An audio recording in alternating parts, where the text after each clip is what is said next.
മുരളി നെല്ലനാട് നോവൽസിലേക്ക് എല്ലാവർക്കും സ്വാഗതം. നോവൽ ചാക്കോയും മീരിയും. നിങ്ങൾ മുറി വിട്ടു പോകണം. മോഹനചന്ദ്രൻ വക്കീൽ പുറത്തേക്ക് വിരൽ ചലിപ്പിച്ചു. വക്കീലെ വിരണ്ടു പോകേണ്ട എന്നാ കാര്യമുള്ളത്? ഇതിനകത്ത് ആരെയെങ്കിലും ഒളിപ്പിച്ചു വെച്ചിട്ടുണ്ടോ? സേവിയർ അർത്ഥം വെച്ച് ചിരിച്ചു. ഒരു സർജറി കഴിഞ്ഞ് വിശ്രമിക്കുക ഞാനിത് വെറുതെ വിടില്ല. വക്കീലിന് ചെയ്യാൻ കഴിയുന്നതൊക്കെ ചെയ്തു. കേസ് ബലാക്കാൻ കുറച്ചുകൂടി കൈക്രിയ വേണമെങ്കിൽ അതും ചെയ്യാൻ ഞാൻ തയ്യാറാ. സേവ്യർ മുന്നോട്ട് ചെന്നു. ഇത്തിക്കണ്ട ബേബി അവനെ തടഞ്ഞു. നിങ്ങളൊരു താപ്പാനിയാണെന്ന് ഞങ്ങൾക്കറിയാം. വക്കീലെ, നിങ്ങളെക്കുറിച്ച് ഞാൻ വിശദമായൊന്ന് അന്വേഷിച്ചു. കോഴിക്കോട് കുറച്ച് പേരൊക്കെയുള്ള വക്കീലാ നിങ്ങൾ. ഒരു വേലക്കാരി പെണ്ണിൻ്റെ വാക്ക് കേട്ട് ആർത്തി പൂണ്ട് പുറപ്പെട്ടത് വളരെ മോശമായി പോയി. സണ്ണി പരിഹസിച്ചു. എനിക്ക് ശരിയെന്ന് തോന്നുന്നത് ഞാൻ ചെയ്യും. നിങ്ങളുടെ സ്വത്ത് മോഹിച്ചിട്ടൊന്നുമല്ല ഞാൻ ഈ കേസ് കയ്യേൽക്കാമെന്ന് വെച്ചത്. ഒരു അന്ധനായ യുവാവിൻ്റെ ജീവൻ രക്ഷിച്ച് സമൂഹ മധ്യത്തിൽ കൊണ്ടുവരാനാ എൻ്റെ പരിശ്രമം. നല്ലൊരു വക്കീലിന് സമൂഹത്തോടും ചിലതൊക്കെ ചെയ്യാനുണ്ട്. നിന്നെപ്പോലൊരു വക്കീലിന് അത് മനസ്സിലാവില്ല. മോഹനചന്ദ്രൻ വക്കീൽ വിട്ടുകൊടുത്തില്ല. ബാത്റൂമിൽ നീലാംബരിയെ ചുറ്റിപ്പിടിച്ച് നിന്ന ചാക്കോ വിറച്ചുകൊണ്ടിരുന്നു. നീലാംബരി! അവൾ അവൻ്റെ വാ പൊത്തി. സേവിച്ചനും സണ്ണിച്ചനും വക്കീലിൻ്റെ മുറിയിലെത്തിയിരിക്കുന്നു. കുര്യച്ചൻ്റെ മോൻ എങ്ങനെ വക്കീലായെന്ന് ഞാനും അന്വേഷിച്ചു. ബാംഗ്ലൂരിൽ പോയി സംഘടിപ്പിച്ചതല്ലേ? നിർത്തടോ! സണ്ണി അട്ടഹസിച്ചു. മോഹനചന്ദ്രൻ വക്കീൽ ചിരിച്ചു കളഞ്ഞു. ഇത് കോട്ടയമല്ല, എറണാകുളമാ. വലിയ ഷോയൊന്നും ഇവിടെ വേണ്ട. എൻ്റെ ആളുകൾ താഴെയുമുണ്ട്. വാതിലിൽ തട്ടുന്ന ശബ്ദം കേട്ടു. ഗായത്രി, വാതിൽ തുറക്ക്. അത് നടേശനാ. ഗായത്രി പെട്ടെന്ന് ചെന്ന് വാതിൽ തുറന്നു. അവിടെ നടേശനും ഒരു ചെറുപ്പക്കാരനും നിൽപ്പുണ്ടായിരുന്നു. ആ, നിങ്ങൾ വന്നോ? ഇവിടെ ചില പ്രശ്നങ്ങളുണ്ട് നടേശ. നമ്മുടെ 8-10 പേർ താഴെയില്ലേ? വക്കീൽ ചോദിച്ചു. ഉണ്ട് വക്കീലെ, 10 പേരുണ്ട്. തെരുവിലെ പിള്ളേരാ, ഇങ്ങോട്ട് വിളിക്കട്ടെ? നടേശൻ അവസരത്തിനൊത്ത് ഉയർന്നു. ഇപ്പോൾ അവർ അവിടെ നിൽക്കട്ടെ. മോഹനചന്ദ്രൻ വക്കീൽ സേവ്യറിൻ്റെ നേരെ തിരിഞ്ഞു. കുരീശൻ മരണം കാത്ത ICUവിൽ കിടക്കുന്ന കാര്യം എനിക്കറിയാം. അതറിഞ്ഞു തന്നെയാണ് എൻ്റെ ട്രീറ്റ്മെൻറ്റും ഈ ഹോസ്പിറ്റലിലാകാമെന്ന് ഞാൻ കരുതിയത്. സേവ്യറിൻ്റെയും സണ്ണിയുടെയും മുഖം വിളറി. നോവിച്ചു വിട്ടാൽ ഞാൻ ഓടിപ്പോകുമെന്ന് നീ കരുതിയോ? ഞാനൊരു ക്രിമിനൽ ലോയറാ. നിന്നേക്കാൾ വലിയ തെമ്മാടികളെ ഞാൻ കണ്ടിട്ടുണ്ട്. അക്കാര്യത്തിൽ കോട്ടയവും കോഴിക്കോടും തമ്മിൽ വ്യത്യാസം ഒരുപാടുണ്ട്. സേവ്യറിൻ്റെ ചോരയ്ക്ക് തീ പിടിക്കാൻ തുടങ്ങി. കോഴിക്കോട് എന്താന്ന് നിനക്കിതുവരെയും അറിയാഞ്ഞിട്ടാ. അതൊരു ജില്ല മാത്രമല്ല സേവ്യറെ, ഇപ്പോഴും ഒരു രാജ്യം മാതിരിയാ. കൊണ്ടാൽ തിരിച്ചു കൊടുക്കും. അത് സ്നേഹമായാലും ഏട്ടൻ്റെ പണിയായാലും ഞങ്ങളുടെ ശീല അത്. സേവ്യർ അനിയനെ വിളിച്ച് സ്ഥലം വിട്. സേവ്യർ കൈ ചുരുട്ടി പിടിച്ചു നിന്നു. പ്രതാപിയായി ജീവിച്ച കുര്യച്ചന് ഇങ്ങനെയൊരു ദുർവിധി കൊടുത്തത് ആരാ? ഒരു വീട്ടുജോലിക്കാരി പെണ്ണിൻ്റെ കാര്യത്തിൽ ഇത്രയും ശുഷ്കാന്തി കുര്യച്ചൻ്റെ മക്കൾ കാണിക്കുന്നത് കണ്ട് ചോദിച്ചു പോയതാ.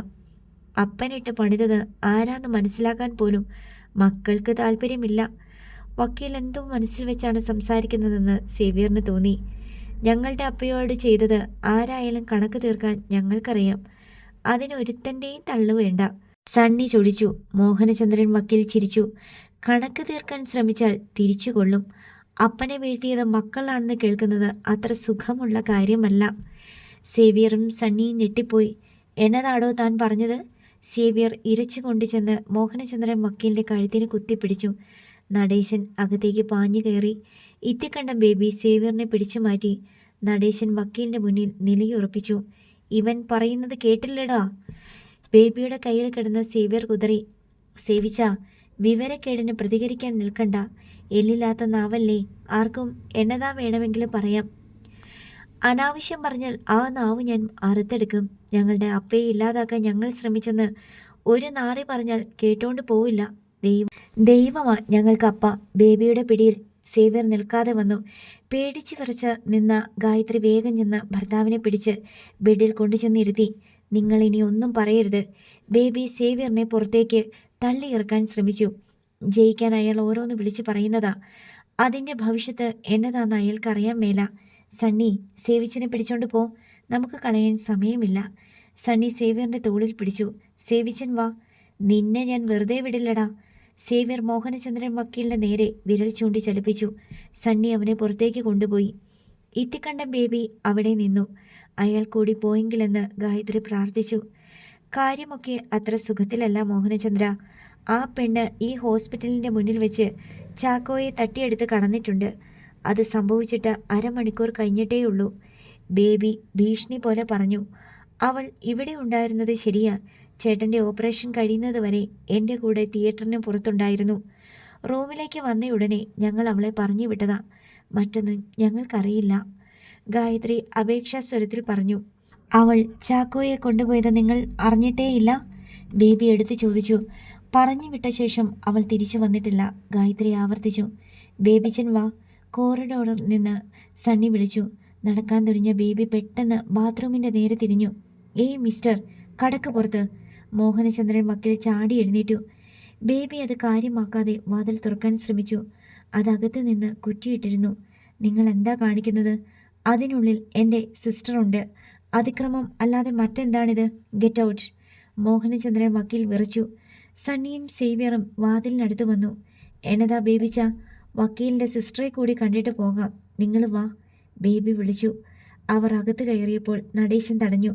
സേവ്യർ അയാളെ തള്ളി മാറ്റി. തിടുക്കമൊന്നുമില്ല വക്കീലെ, അവർ ഫ്രഷായിട്ട് ഇറങ്ങി വരട്ടെ. മോഹനചന്ദ്രൻ വക്കീൽ സെല്ലെടുത്തു. അയാൾ ആരെയോ വിളിക്കാൻ തുനിഞ്ഞതും സേവ്യർ ഫോൺ പിടിച്ചു വാങ്ങി ബെഡിലെറിഞ്ഞു. യു. അയാൾ ചീറിക്കൊണ്ടു വന്നതും സേവ്യർ മുഷ്ടി ചുരുട്ടി മൂക്കിന് നേരെ പിടിച്ചു നിർത്തിയ പോലെ വക്കീൽ നിന്നു. അവരെ പുറത്തിറക്ക് പെങ്ങളെ. ഞങ്ങളുടെ പയ്യനെയും കൊണ്ട് ഞങ്ങൾ അങ്ങ് പോയേക്കാം. അതല്ല, ഒളിപ്പിച്ച് വെക്കാനാ ഭാവമെങ്കിൽ വാതിൽ ചവിട്ടി തുറക്കും. ഇയാളെ പിന്നെ ഒന്നിനും കൊള്ളാത്ത പരുവത്തിലാക്കിയേ ഞങ്ങൾ പോകൂ. അകത്ത് ഞങ്ങളുടെ പയ്യനാണെങ്കിൽ നാറാൻ പോകുന്നത് നിങ്ങളാ, ഗായത്രിയോട് ബേബി പറഞ്ഞു. സണ്ണി ചെന്ന് ബാത്റൂമിൻ്റെ വാതിലിൽ തട്ടി. നീലാംബരിയെ മുറുകെ പിടിച്ചു നിന്ന ചാക്കോ ഞെട്ടി വിറച്ചു. നിങ്ങൾ എന്നതാ നോക്കി നിൽക്കുന്നത്? അവരെ പുറത്തിറക്ക്. ബേബിയുടെ ഒച്ച ഉയർന്നു. ചവിട്ടി തുറക്കടാ സണ്ണി. സേവ്യർ അലറി. ഇനി തടയാൻ ശ്രമിച്ചിട്ട് കാര്യമില്ലെന്ന് മോഹനചന്ദ്രൻ വക്കീലിന് മനസ്സിലായി. ഒരു പ്രശ്നമുണ്ടായാൽ അത് നാണക്കേടാവും. തൻ്റെ മുറിയിൽ ബാത്റൂമിൽ നിന്നാണ് അവരുടെ അനിയനെയും ഒരു പെണ്ണിനെയും പിടികൂടാൻ പോകുന്നത്. അയാൾ ഗായത്രിയെ കണ്ണു കാണിച്ചു.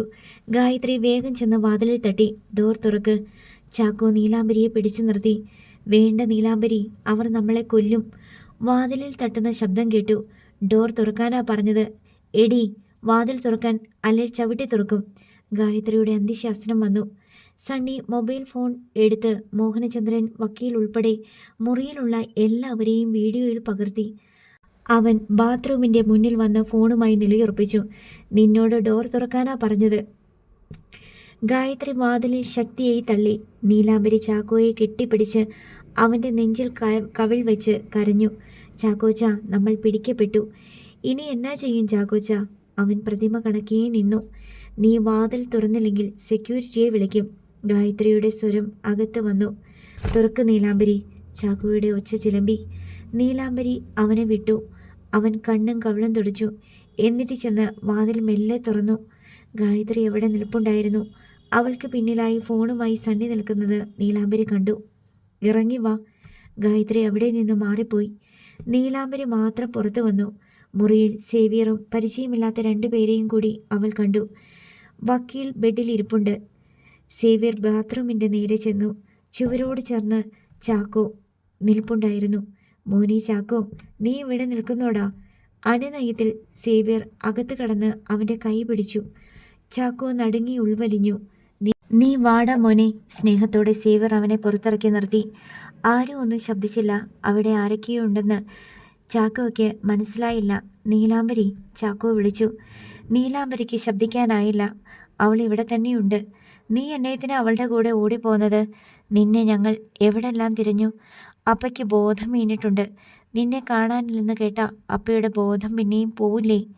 ചാക്കോ മിണ്ടിയില്ല. ഞാനിതൊന്നും അപ്പയോട് പറയില്ല. നാണമില്ലേടാ നിനക്ക് ഇവളുടെ കൂടെ ഓടിപ്പോകാൻ? നീ മേടയിൽ കുരേശൻ്റെ മോനല്ലേ സണ്ണി? നീ ഇവനെ എൽസിയുടെ മുറിയിലെത്തിക്ക്. ഇനി അപ്പയെ കണ്ടിട്ട് ഇവൻ പോയാൽ മതി.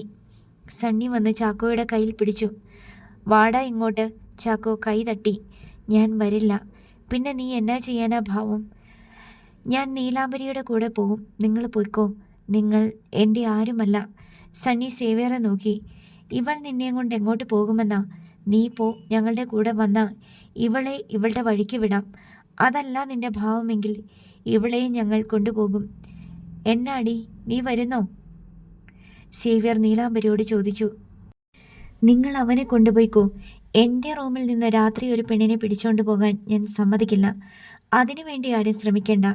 മോഹനചന്ദ്രൻ വക്കീൽ എഴുന്നേറ്റ് വന്നു. സണ്ണിയും ബേബിയും ഇരുവശത്തു നിന്നും ചാക്കോയെ പിടിച്ച് പുറത്തേക്ക് നടത്തിച്ചു.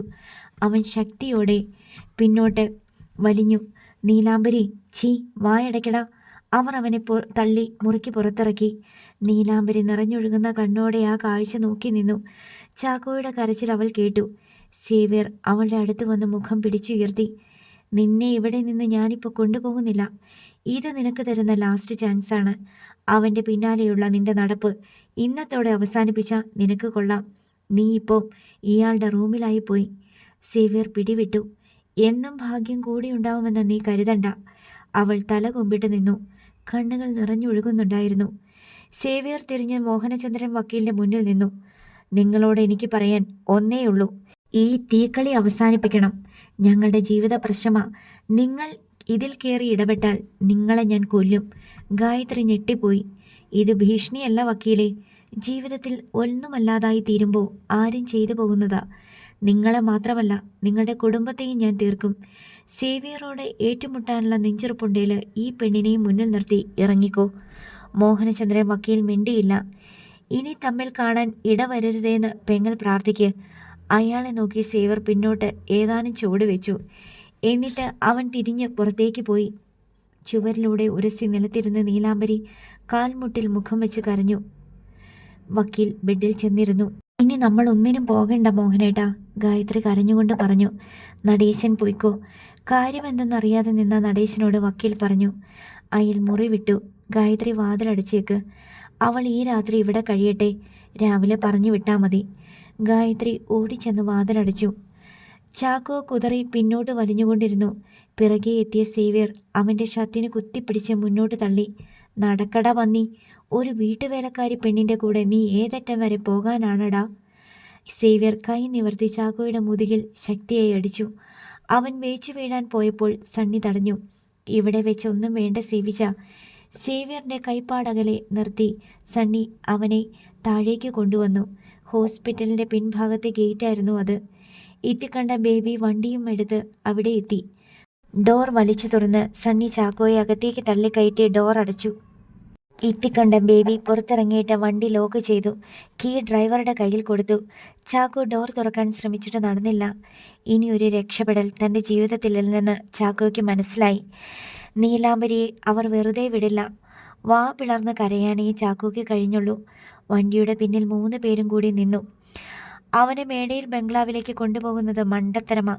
നമ്മുടെ ഏതെങ്കിലും താവളത്തിലോട്ട് മാറ്റാം. ബേബിച്ചൻ സമ്മതിച്ചാൽ മൂന്നാറിലോട്ട് തന്നെ കൊണ്ടുപോകാം, സേവ്യർ പറഞ്ഞു. സേവിച്ചൻ എന്നാ മണ്ടത്തരമാ പറയുന്നത്?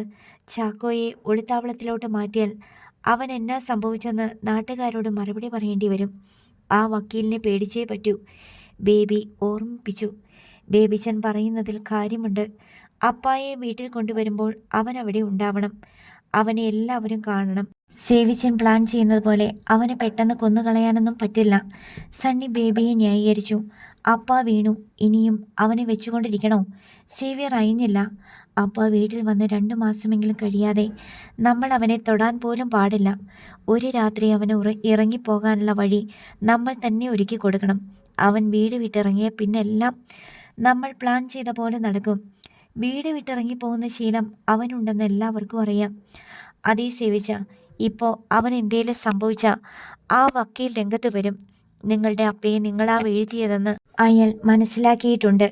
ഇതുകൂടിയായാൽ പിടിച്ചു നിൽക്കാൻ കഴിയാതെ വരും. 2-3 മാസം അവനെ മുറിയിൽ അടച്ചിട്ട് ചോറ് കൊടുക്ക്. അത്യാവശ്യം പുറത്തിറക്കിയാൽ തീരുന്ന പ്രശ്നമേ ഉള്ളൂ. എല്ലാം ഇപ്പോൾ നിങ്ങളുടെ കൈപ്പിടിയില്ല. സേവ്യർ മൂളി. സേവിച്ചൻ എൽസിയുടെ അടുത്തേക്ക് ചെല്ല്. ചാക്കോയെ ഞാൻ വീട്ടിലെത്തിക്കാം, സണ്ണി പറഞ്ഞു. ആ പെണ്ണിൻ്റെ കാര്യത്തിൽ എന്നതാ തീരുമാനം? ബേബി ചോദിച്ചു. വക്കീൽ ഇനി അവളെ വെച്ച് ഒന്നിനും തയ്യാറാവില്ല, സണ്ണി ഉറപ്പിച്ച് പറഞ്ഞു. സണ്ണി അവനെ വീട്ടിലെത്തിക്ക്. ഇനി ഒരു അബദ്ധം പറ്റരുത്. 2 പേര് അവൻ്റെ മുറിക്ക് പുറത്ത് കാവലുണ്ടാവണം. സണ്ണി ചെന്ന് കാറിൻ്റെ ഡോർ തുറന്നു. ആ നിമിഷം ചാക്കോ പുറത്തേക്ക് ചാടാൻ ഒരു ശ്രമം നടത്തി. സണ്ണി അവനെ അകത്തേക്ക് തള്ളിക്കയറ്റി കൂടെ കയറി ഡോർ അടച്ചു. വണ്ടി ഇളകിപ്പോയി. അവന് കാര്യങ്ങളൊക്കെ മനസ്സിലായി. ബേബിച്ച, അവൻ മണ്ടനല്ലെന്ന് നേരത്തെ തെളിയിച്ചു തന്നതല്ലേ. ആ പെണ്ണിനെ വെറുതെ വിടുന്നത് നിങ്ങൾക്ക് ദോഷമാ. ബേബി ചിരിച്ചു. ഇന്നല്ലേ ഞാൻ അവളെ നേരിൽ കാണുന്നത്. വലിയ സൗന്ദര്യമൊന്നുമില്ല, ഇരുനിറമാണ്. പക്ഷേ അവളുടെ ബോഡി ഷേപ്പ് എന്നതാ, അപാര സ്ട്രക്ചറാ. എനിക്കങ്ങനെ വിട്ടുകളയാൻ തോന്നുന്നില്ല സേവിച്ച.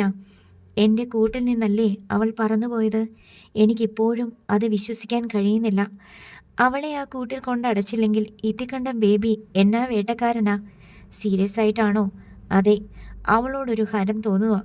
എല്ലാ പെണ്ണും പെണ്ണല്ല സേവിച്ച. ഒരു പെണ്ണിൻ്റെ ശരീരം കീഴടക്കിയിട്ട് എന്നാ അനുഭൂതി ഉണ്ടാവാനാ. അവളുടെ ആ മനസ്സുണ്ടല്ലോ. ബേബി ഒന്ന് നിർത്തി. സേവിച്ചൻ്റെ ഒരു ഹെൽപ്പും എനിക്ക് വേണ്ട. നാളെ അവൾ പുറത്തു ചാടും. വല വെച്ച് ഞാൻ പിടിച്ചോളാം. സേവ്യർ ബേബിയുടെ തോളിൽ തട്ടി. വണ്ടിയിൽ ഡക്കിയിലെ ഇരിപ്പുണ്ട്. പിടിപ്പിക്കുന്നോ? അതെന്നാ ചോദ്യം? ബേബിച്ചൻ വാ. ബേബി സേവിയറെ പാർക്കിംഗ് ഏരിയയിൽ കിടന്ന കാറിനടുത്തേക്ക് കൊണ്ടുപോയി. മഴ പെയ്യാൻ തുടങ്ങി. രണ്ടുപേരും കാറിൻ്റെ പിൻസീറ്റിൽ കയറി. ബേബി ബാഗിൽ നിന്ന് പൊട്ടിച്ച ടക്കീല ബോട്ടിൽ എടുത്തു. മഴ തകർത്ത് പെയ്യാൻ തുടങ്ങി. ബേബി 2 ഗ്ലാസ്സിൽ ടക്കീല പകർന്നു. ഒരു ചെറിയ ബോട്ടിലിൽ നിന്ന് ഉപ്പെടുത്ത് സേവ്യറിൻ്റെ കയ്യിൽ കുടഞ്ഞു. ചിയേഴ്സ്. നാവുകൊണ്ട് ഉപ്പ് നുണഞ്ഞിട്ട് സേവ്യർ ഒറ്റ വലിക്ക് ടക്കീല തീർത്തു. ഭാഗ്യം നിങ്ങളുടെ കൂടെയുണ്ട് സേവിച്ച. ഇന്ന് ചാക്കോയെ കയ്യിൽ കിട്ടിയത് തന്നെ അതുകൊണ്ടാ. ശരിക്കും പറഞ്ഞാൽ സേവിച്ചൻ ഗെയിമിൽ ജയിച്ചു. അതിന് ബേബിച്ചനോട് എനിക്ക് നന്ദിയുണ്ട്. ബേബി ഉപ്പ് നുണഞ്ഞ് ആസ്വദിച്ച് ടക്കീല കഴിച്ചു. കുര്യച്ചൻ മുതലാളി കോമ സ്റ്റേജിൽ കിടക്കും. സേവിച്ചന് കമ്പനി ചുമതലകൾ ഏറ്റെടുക്കാം. നാളെ തന്നെ സേവിച്ചൻ ഓഫീസിലേക്ക് ചെല്ലണം. ഞാനും അത് നിശ്ചയിച്ചു. ഒരു കണക്കിന് അപ്പൻ തട്ടിപ്പോകാത്തതും നല്ലതാ. സണ്ണിയും അതാ ആഗ്രഹിക്കുന്നത്. അവനൊരു പോഴനാ. എല്ലാ കാര്യങ്ങളും സേവിച്ചൻ ഇനി അവനോട് ഷെയർ ചെയ്യരുത്. സേവിച്ചൻ്റെ കൈപ്പിടിയിൽ എല്ലാം നിൽക്കണം. സേവിച്ചൻ മൂളി. 2ാമത്തെ പെഗ് ബേബി ഒഴിച്ചു. ഇനി ഞങ്ങളുടെ കെട്ടിനെ പറ്റി ആലോചിച്ചൂടെ? സേവ്യർ ചോദിച്ചു. ബേബി ചിരിച്ചു. ഇനി അതിലെന്നാ താമസം? സേവിച്ചൻ്റെ അപ്പൻ വീട്ടിലെത്തിയ പിറ്റേന്ന് നമുക്ക് തീയതി നിശ്ചയിക്കാം. 2 ആഴ്ചയ്ക്കുള്ളിൽ കെട്ട്. സേവ്യറിൻ്റെ മുഖം വിടർന്നു. ജിനിയുടെ രൂപം സേവ്യറിൻ്റെ മനസ്സിൽ തെളിഞ്ഞു. നാളെ അവൾ ഹോസ്പിറ്റലിലേക്ക് വരുന്നുണ്ട്. നിങ്ങൾ സംസാരിക്ക്. ബേബി ഗ്ലാസ് വാങ്ങി 3ാമത്തെ പെഗ് ഒഴിച്ചു. സേവ്യർ പുഞ്ചിരിച്ചു. ടക്കിയിലേക്കാൾ ലഹരിയുണ്ടായിരുന്നു ജിനിയുടെ ഗന്ധത്തിന്. മറിയ ചേട്ടത്തി വാതിൽ തുറന്നയുടനെ സണ്ണി ചാക്കോയെ അകത്തേക്ക് കയറ്റി.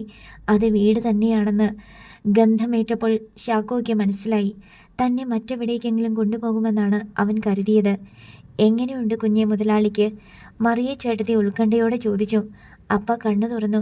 പക്ഷേ ആരെയും തിരിച്ചറിയുന്നില്ല. ഭേദപ്പെടുമെന്നാണ് ഡോക്ടർ പറയുന്നത്, സണ്ണി പറഞ്ഞു. ചാക്കോ മുകളിലോട്ട് കയറിപ്പോയി. അവൻ കട്ടിലിൽ ചെന്നിരുന്നു. കുറച്ചു കഴിഞ്ഞപ്പോൾ മുറിയിൽ ആരോ വരുന്നത് അവൻ അറിഞ്ഞു. ലൈറ്റ് ഇടുന്ന ഒച്ച കേട്ടു. അത് സണ്ണിയാണെന്ന് അവന് മനസ്സിലായി. നീ കിടന്നില്ലേടാ? ചാക്കോ മിണ്ടിയില്ല. അപ്പ കിടപ്പിലാണെന്ന് വെച്ച് ഞങ്ങളാരും നിന്നെ ഇവിടെ നിന്ന് ഇറക്കി വിടുകയല്ല. സേവിച്ചനെ നീ ദേഷ്യം പിടിപ്പിക്കാതിരുന്നാൽ മതി. നിനക്കിവിടെ സുഖമായിട്ട് തുടർന്നും ജീവിക്കാം. ആരും നിന്റെ കാര്യത്തിൽ ഇടപെടാനും വരത്തില്ല. നിനക്കത് പോരെ? അതിനും അവൻ മറുപടി പറഞ്ഞില്ല.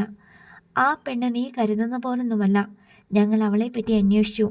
പല ആണുങ്ങളുടെയും കൂടെ കറങ്ങി നടക്കുന്നവളാ. ശാന്തൻപാറ ഒരു റിസോർട്ടിൽ നിന്ന് 2 പയ്യന്മാരുടെ കൂടെ റെയ്ഡിൽ പിടിച്ച പെണ്ണ. അല്ലെങ്കിൽ നിന്നെ അവൾ ഇവിടെ നിന്ന് ചാടിച്ചു കൊണ്ടുപോകാൻ നോക്കുമോ? നീലാംബരിയെപ്പറ്റി സണ്ണിച്ചൻ എന്നാ കഥ പറഞ്ഞാലും ഞാൻ വിശ്വസിക്കൂല. ആക്കോ മുഖം തിരിച്ചിട്ട് പറഞ്ഞു. ചെകിടടിച്ച് പൊട്ടിക്കാൻ സണ്ണിക്ക് കൈ ധരിച്ചു.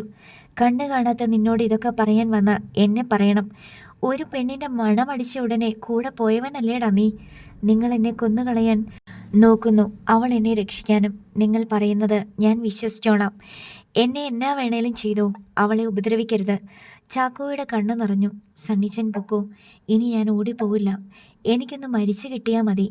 കുറേ നേരം അവനെ നോക്കി നിന്നിട്ട് സണ്ണി പുറത്തിറങ്ങി വാതിൽ വലിച്ചടച്ചു. അവൻ ചുമർ ചാരിയിരുന്നു. നീലാംബരിയുടെ ഒച്ച പിന്നെ അവിടെ കേട്ടതേയില്ല. ഇനി അവളെക്കുറിച്ചൊന്നും അറിയാൻ പോകുന്നില്ല. കാഴ്ചയില്ലാത്തവർക്കുള്ളതല്ല ലോകം. അത് ചതിയന്മാർക്കും വഞ്ചകന്മാർക്കും മാത്രമുള്ളതാ. അപ്പയെ കൊല്ലാൻ തുനിഞ്ഞവർ എന്തിന് അവർക്ക് ആരുമല്ലാത്ത തന്നോട് കരുണ കാണിക്കണം? ചാക്കോ കിടക്കയിൽ തപ്പി വയലിൻ എടുത്തു. അത് നെഞ്ചോട് ചേർത്ത് അവനിരുന്നു. തണുപ്പുറഞ്ഞ നിലത്ത് ചുരുണ്ടു കിടന്ന് നീലാംബരി നേരം വെളുപ്പിച്ചു. ചരിഞ്ഞു കിടന്ന ശരീരത്തിൻ്റെ ഒരു ഭാഗം മുഴുവനും തണുപ്പിൽ മരവിച്ചു പോയിരുന്നു. ഇനി എവിടേക്ക് പോകുമെന്ന് ഒരു നിശ്ചയവുമില്ല. ഗായത്രി വന്ന് അവളുടെ ദേഹത്ത് തട്ടി. നേരം വെളുത്തു, നീ എണീച്ച് സ്ഥലം വിടാൻ നോക്ക്. നീലാംബരി എഴുന്നേറ്റിരുന്നു. ഗായത്രി ചെന്ന് ലൈറ്റിട്ടു. സമയം എന്തായി? മോഹനചന്ദ്രൻ വക്കീൽ ബെഡിൽ കിടന്ന് ചോദിച്ചു. 5:30 കഴിഞ്ഞു. പുറത്ത് വെട്ടം വീണിട്ടുണ്ട്. നീ വേഗം പോകാൻ നോക്ക് പെണ്ണേ. നീലാംബരി നിലത്ത് കൈ കുത്തി എഴുന്നേറ്റപ്പോൾ വീഴാൻ പോയി. ചുവരിൽ പിടിച്ച് അവൾ എഴുന്നേറ്റ് നിന്നു. നീ എവിടേക്കാ പോകുന്നത്? നിന്റെ വീട്ടിലേക്കാണോ? വക്കീൽ ചോദിച്ചു. അവിടെ എന്നെ കേട്ടില്ല സർ. നീ എവിടെ പോയാലും ഇനി ആ കണ്ണുപൊട്ടൻ ചെക്കൻ്റെ പേരും പറഞ്ഞ് ഞങ്ങളെ കാണാൻ വരരുത്. ഗായത്രി സ്വരം ഘടിപ്പിച്ചു. സേവിച്ചൻ എന്നെ വെറുതെ വിട്ടെന്ന് പറഞ്ഞത് കള്ളമ്മ സാറേ. ഞാനേ ഇവിടെ നിന്നിറങ്ങിയ പുറത്ത് അവരുടെ ആളുകളുണ്ടാവും. അവളുടെ സ്വരം ഇടറി. ഗായത്രിക്ക് ദേഷ്യം വന്നു. നിന്നെ ഞങ്ങൾ എങ്ങനെ സംരക്ഷിക്കുമെന്നാ? സഹായിക്കാൻ തുനിഞ്ഞതിനൊക്കെ കണക്കറ്റ് പ്രതിഫലവും കിട്ടി. ഇനി ഒന്നിനും ഞങ്ങളില്ല. ഗായത്രി അറുത്ത മുറിച്ചു പറഞ്ഞു. ദയനീയമായി നീലാംബരി മോഹനചന്ദ്രൻ വക്കീലിനെ നോക്കി. സാർ. അവളുടെ കണ്ണുകൾ നിറഞ്ഞു. എന്നെ ഇവിടെ നിന്ന് കോഴിക്കോട് എത്തിക്കാൻ സാറ് സഹായിച്ചാൽ മതി. പിന്നെ ഒരു കാര്യത്തിനും സാറിനെ ബുദ്ധിമുട്ടിക്കാൻ ഞാൻ വരില്ല. അവൾ കൈ കൂപ്പി കരഞ്ഞു. അയാൾ സെല്ലെടുത്തിട്ട് നടേശനെ വിളിച്ചു. 5 മിനിറ്റിനുള്ളിൽ നടേശൻ റൂമിലെത്തി. നടേശൻ, ഇവളെ കോഴിക്കോട് എവിടാന്ന് വെച്ചാ അവിടെ എത്തിക്കണം. ഇന്നലെ കണ്ട ടീം പുറത്തുണ്ടാകും. അവരുടെ കണ്ണിൽ പെടാതെ വേണം പുറത്ത് കടക്കാൻ. കൂടെ വന്നവർ വണ്ടിയിലില്ലേ? എൻ്റെ കൂടെ വന്നവർ രാത്രി തന്നെ തിരിച്ചു പോയി. പുറത്ത് നല്ല മഴയുണ്ട്. അതിൻ്റെ മറ പിടിച്ച് പോകാം. നീ കൂടെ ചെല്ല്, വക്കീൽ അവളോട് പറഞ്ഞു. വാ കൊച്ചേ, വെട്ടം വീഴും മുമ്പ് സ്ഥലം വിടാം. നടേശൻ പുറത്തേക്ക് നടന്നു. നീലാംബരി നിറകണ്ണുകളോടെ രണ്ടുപേരെയും നോക്കി. ഇനി ഒരു കൂടിക്കാഴ്ച ഉണ്ടാവില്ലെന്ന് അവൾക്ക് തോന്നി. നിന്ന് സമയം കളയാതെ പോകാൻ നോക്ക്. ഗായത്രി ദേഷ്യപ്പെട്ടു. നിറഞ്ഞു തൂവിയ കണ്ണുകൾ നീലാംബരി തുടച്ചു. ഒന്നും പറയാതെ അവൾ നടേശൻ്റെ പിന്നാലെ ചുവടുകൾ വെച്ചു. അവൾ വാതിൽ കടന്നതും ഗായത്രി ചെന്ന് വാതിലടച്ചു. അവൾക്ക് രക്ഷപ്പെട്ടു പോകാൻ പറ്റുമെന്ന് എനിക്ക് തോന്നുന്നില്ല. പുറത്ത് സേവ്യർ കെണിയൊരുക്കി കാത്തിരിപ്പുണ്ട്. അവളെ വിട്ടുകളയാൻ മാത്രം വിഡ്ഢികളല്ല അവർ. നടേശന് നോക്കി നിൽക്കേണ്ടി വരും. വക്കീൽ ഉറപ്പായി പറഞ്ഞു. ഇനിയെല്ലാം ആ പെണ്ണിൻ്റെ വിധി. അതിൽ നമുക്കൊരു പങ്കുമില്ല. കൈയൊഴിഞ്ഞ മട്ടിൽ ഗായത്രി പ്രതികരിച്ചു. മോഹനചന്ദ്രൻ വക്കീൽ കണ്ണടച്ചു. നീലാംബരിയെ അവർ കൊണ്ടുപോവുക തന്നെ ചെയ്യും. അവളുടെ ശവം പോലും ആരും കാണാനും പോകുന്നില്ല. നോവൽ തുടരും.